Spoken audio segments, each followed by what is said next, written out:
Hello everyone, welcome to game. आज के इस वीडियो में हम क्लास 6 साइंस चैप्टर 3 को डिस्कस करेंगे। तालिका 3.2 भारत के विभिन्न राज्यों के कुछ परंपरागत खाद्य पदार्थ। अब इस तालिका 3.2 में हम ये देखेंगे कि स्थानीय स्तर पर कौन सी फसलें उगाई जाती हैं और जो है कौन कौन से परंपरागत खाद्य पदार्थ खाए जाते हैं और पेय पदार्थ कौन कौन से हैं अलग अलग राज्यों में भारत के। तो पहले पंजाब को देखते हैं। पंजाब में कौन कौन सी फसलें उगाई जाती हैं?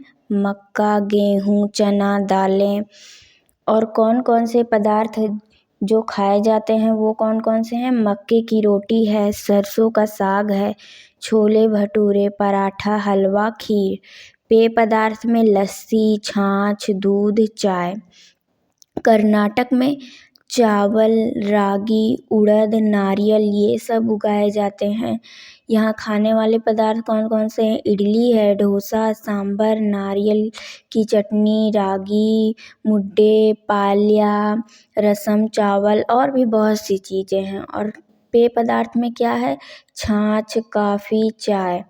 मणिपुर में चावल, बांस, सोयाबीन, और कौन कौन से पदार्थ जो खाए जाते हैं? चावल, इरोम्बा, चटनी, उती, पीली मटर और हरे प्याज की तरी, सिंगजू, कंग सोई।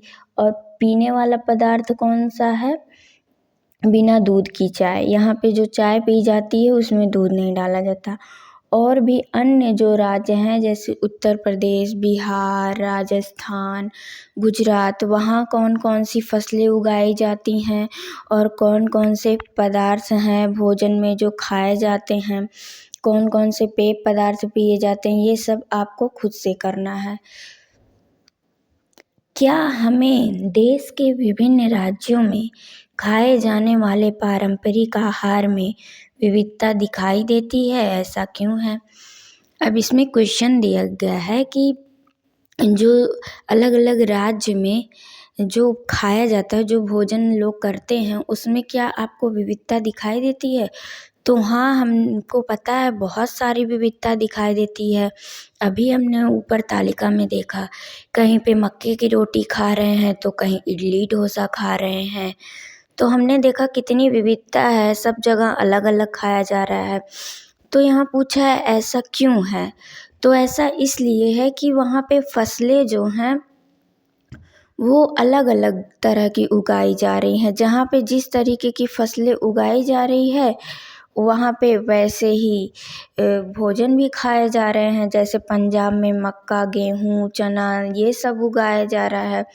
कर्नाटक में चावल, रागी, उड़द, तो उसी हिसाब से वहाँ का भोजन भी है।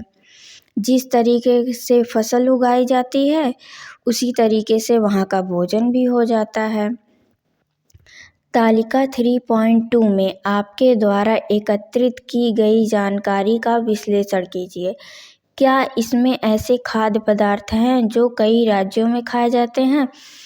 अब कुछ ऐसे भी खाद्य पदार्थ होते हैं जो कई राज्यों में खाए जाते हैं। जैसे चावल है, ये बहुत से राज्यों में खाए जाते हैं, लगभग सभी राज्यों में। तो ऐसा नहीं है कि एक ही जो पदार्थ है वो एक ही राज्य में खाया जाएगा और उसके अलावा किसी और में नहीं। बहुत से ऐसे भोजन है जो कई राज्यों में खाए जाते हैं। उन खाद्य पदार्थों की एक सूची बनाइए।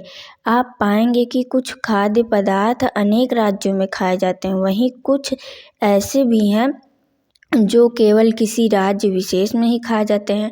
अब जैसे सरसों की साग, ये यहाँ पे हमने देखा, ये सरसों की साग, मक्के की रोटी और ये सब पंजाब में आपको ज़्यादातर देखने को मिलेंगे और सब जगह बहुत कम, मतलब ना के बराबर।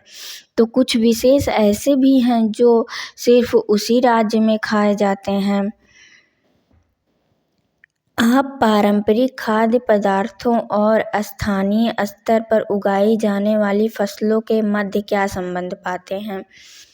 अब इसमें क्वेश्चन है कि जो खाद्य पदार्थ हैं जो खाते हैं लोग और जो फसल उगाई जाती है, दोनों में क्या संबंध है? आपने अवलोकन किया होगा कि किसी राज्य का पारंपरिक आहार वहाँ उगाई जाने वाली स्थानीय फसलों पर आधारित होता है। तो आपने यहाँ ज़रूर ध्यान दिया होगा कि जिस तरीके की जहाँ पे फसल उगाई जा रही है उस तरीके का भोजन वहाँ के लोग खा रहे हैं। भारत एक कृषि प्रधान देश है। कृषि प्रधान देश का मतलब क्या है?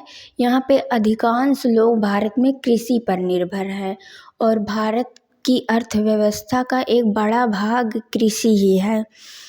इसीलिए भारत एक कृषि प्रधान देश है, जहाँ विविध प्रकार की मृदा और जलवायु होती है, जहाँ अलग अलग प्रकार की मिट्टी है और जलवायु भी है। कहीं पे बहुत ठंडी पड़ती है तो कहीं बरसात होती है, कहीं गर्मी पड़ती है तो कहीं रेगिस्तान है और मिट्टी भी उसी तरीके से अलग अलग है। इसके विभिन्न क्षेत्रों में मृदा के प्रकार और जलवायु परिस्थितियों के आधार पर भिन्न भिन्न फसलें उगाई जाती हैं। तो जो इतनी विविधता है जलवायु की और जो है मिट्टी की, तो इसी वजह से फसलें भी उसी हिसाब से उगाई जाती हैं। जहाँ बारिश ज़्यादा होती है, बारिश में जो फसल उगती है उसको बारिश वाले क्षेत्र में लगाया जाता है। जहाँ ज़्यादा बारिश की आवश्यकता नहीं होती वहाँ कम बारिश वाले फसलों को उगाया जाता है। भारत के विभिन्न क्षेत्रों में आहारीय प्रवृत्तियाँ जो भारत के विभिन्न क्षेत्रों में आहारीय प्रवृत्तियाँ हैं, मतलब लोगों की पसंद नापसंद, वो कैसा खाते हैं कैसा नहीं खाते हैं, उस विशेष क्षेत्र में की जाने वाली खाद्य फसलों की खेती स्वाद प्राथमिकताओं संस्कृति और परंपराओं के अनुसार भिन्न हो सकती है। तो उनकी जो पसंद और नापसंद है वो इस हिसाब पे डिपेंड करती है कि वो वहाँ पे कैसी फसलें उगाई जाती है, उनको कौन सा स्वाद ज़्यादा पसंद है और उनकी संस्कृति उनकी परंपराओं इन सब के अनुसार को देखते हुए वहाँ के लोग उस भोजन को खाते हैं। समय के साथ भोजन पकाने की पद्धतियाँ कैसे परिवर्तित हुई हैं? अब समय के साथ लोग भोजन पकाने में भी परिवर्तन आया है लोगों के।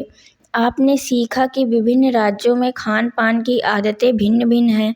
हमने ये तो देख लिया कि जो अलग-अलग राज्यों में खान-पान सबका अलग-अलग है। हमारे भोजन के विकल्प और भोजन बनाने की पद्धतियाँ एक दूसरे से भिन्न होती हैं और चॉइस भी सबकी अलग होती है। किसी को इडली डोसा पसंद है तो किसी को सरसों की साग, मक्के की रोटी, किसी को दाल चावल और सबका बनाने का तरीका भी अलग अलग है।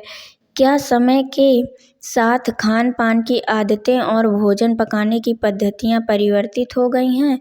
तो इसमें क्वेश्चन दिया गया है, क्या समय के साथ जो लोगों का खान-पान की आदतें हैं और भोजन पकाने की पद्धतियाँ अलग परिवर्तित हो गई हैं? तो हाँ, धीरे-धीरे जो है पहले सब लोग पहले जो है लोग चूल्हे पे खाना बनाते थे, लेकिन अब देखा जाए तो अब गैस पे लोग खाना बनाने लगे हैं।